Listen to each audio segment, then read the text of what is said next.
জানিয়ে দিব এই মুহূর্তে আমাদের হাতে এসেছে বাংলাদেশের গুরুত্বপূর্ণ আপডেট সংবাদের শিরোনাম। শুরুতেই থাকছে অপমানিত বোধ করছেন রাষ্ট্রপতি, পদত্যাগের সময় জানালেন রয়টার্সকে। এদিকে 29 ডিসেম্বরের মধ্যে দেশে ফিরছেন তারেক রহমান। আরও জানাবো, সবাইকে নিয়ে নির্বাচন না হলে আমরা অংশগ্রহণ করব না বলছে বঙ্গবীর কাদের সিদ্দিকী। সব শেষে জানিয়ে দিব মাঠের লড়াইয়ে নামতে প্রস্তুত দলগুলো। এতক্ষণ শুনছিলেন হাতে থাকা গুরুত্বপূর্ণ আপডেট সংবাদের শিরোনাম, এবারে বিস্তারিত। তবে তার আগে অনুরোধ রইল ভিডিওটিতে একটি লাইক এবং কমেন্ট করে জানিয়ে দিন ভিডিও সম্পর্কে আপনার মূল্যবান মতামত। আরও জানিয়ে দিন ভিডিওটি কোথা থেকে দেখছেন বা কোন জেলা থেকে দেখছেন। অপমানিত বোধ করছেন রাষ্ট্রপতি, পদত্যাগের সময় জানালেন রয়টার্সকে। ফেব্রুয়ারিতে জাতীয় সংসদ নির্বাচনের পর মেয়াদ শেষ হওয়ার আগেই পদত্যাগ করার ইচ্ছা প্রকাশ করেছেন রাষ্ট্রপতি মোহাম্মদ শাহাবুদ্দিন।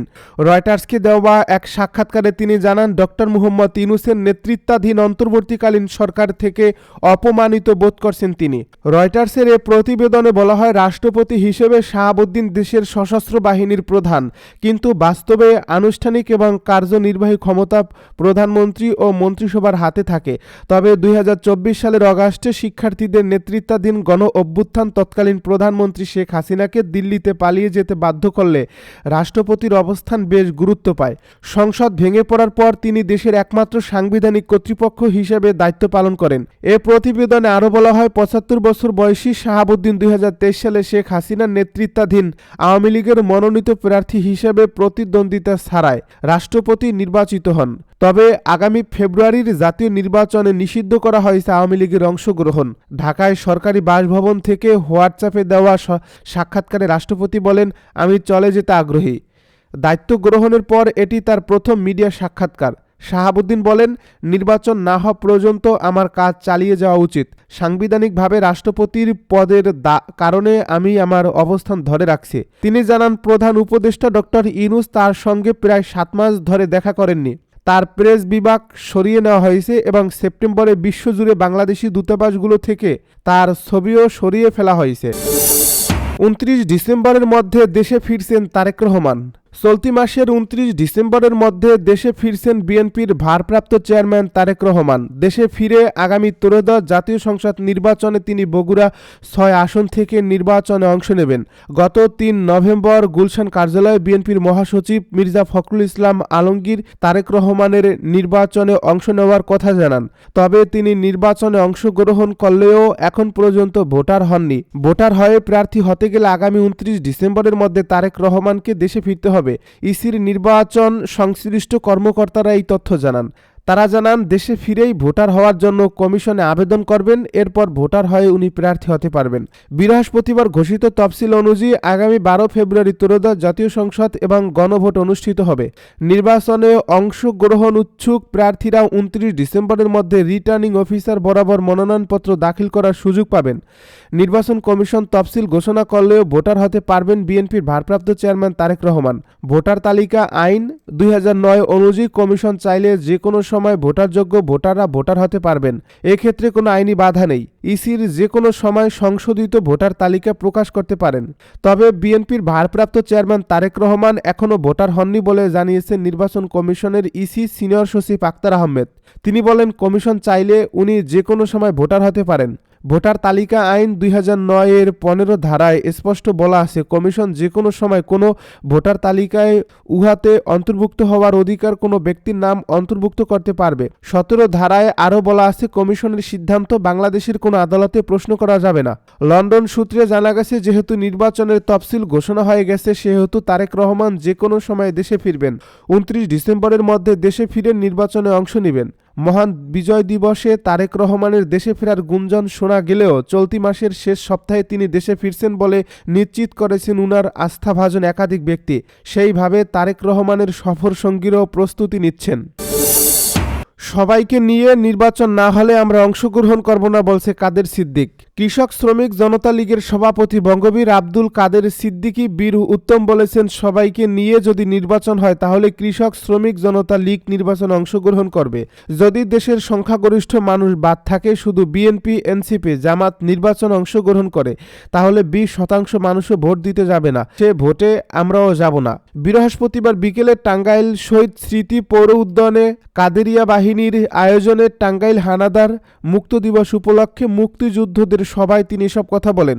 প্রধান উপদেষ্টাকে উদ্দেশ্য করে কাদের সিদ্দিকী বলেন, আপনাকে চিনতে পারি নাই, আমার আগে আপনাকে শেখ হাসিনা চিনছে, দেশের মানুষ চিনেছে। শেখ হাসিনার অন্যায় আওয়ামী লীগের অন্যায় নয়, মুক্তিযুদ্ধের অন্যায় নয়। এই আওয়ামী লীগকে জন্ম দিয়েছিলেন শেখ মুজিব, শামসুল হক। শেখ হাসিনা জন্ম দেননি।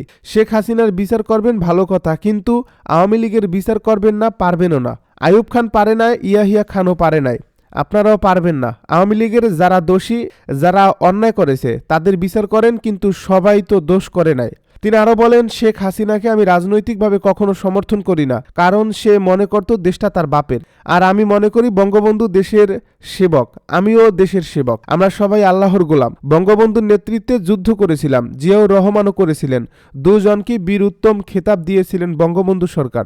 এখানে কোনো ভিন্নতা নেই, ভিন্নতা করেই স্বাধীনতা বিরোধী শক্তি জামায়াতকে আমরা শক্তিশালী করে দিয়েছি। স্বাধীনতা যুদ্ধে তারা যে অন্যায় অবিচার করেছে, মা বোনের সম্মানহানি করেছে, তারা ক্ষমা না চাইলে এই দেশে কথা বলার সুযোগ পেত না। বঙ্গবন্ধুর মতো নেতা ছিলেন বলেই জামায়াতের নেতারা বেঁচে গেছেন। সাবেক মন্ত্রী আব্দুল লতিফ সিদ্দিকী, জেলা মুজিব বাহিনীর প্রধান আলমগীর খান মেনু, কৃষক শ্রমিক জনতা লীগের কেন্দ্রীয় সাধারণ সম্পাদক হাবিবুর রহমান খোকা, বীর প্রতীক এই অনুষ্ঠানে বক্তব্য রাখেন। মাঠের লড়াইয়ে নামতে প্রস্তুত যে দলগুলো। বহুল প্রতীক্ষিত ত্রয়োদশ জাতীয় সংসদ নির্বাচনের তফসিল ঘোষিত হয়েছে। 12 ফেব্রুয়ারি নির্বাচনের দিন ঘোষণার মধ্য দিয়ে প্রাথমিক সংখ্যা কাটিয়ে দেশ নির্বাচনী প্রক্রিয়ার মধ্যে ঢুকে গেল।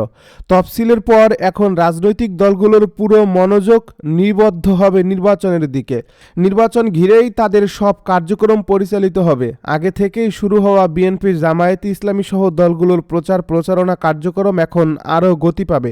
এছাড়া দ্রুততম সময়ের মধ্যে নির্বাচনী জোট গঠন সহ মিত্রদের আসন বন্টন বা সমঝোতার প্রক্রিয়া সম্পন্ন করবে দলগুলো।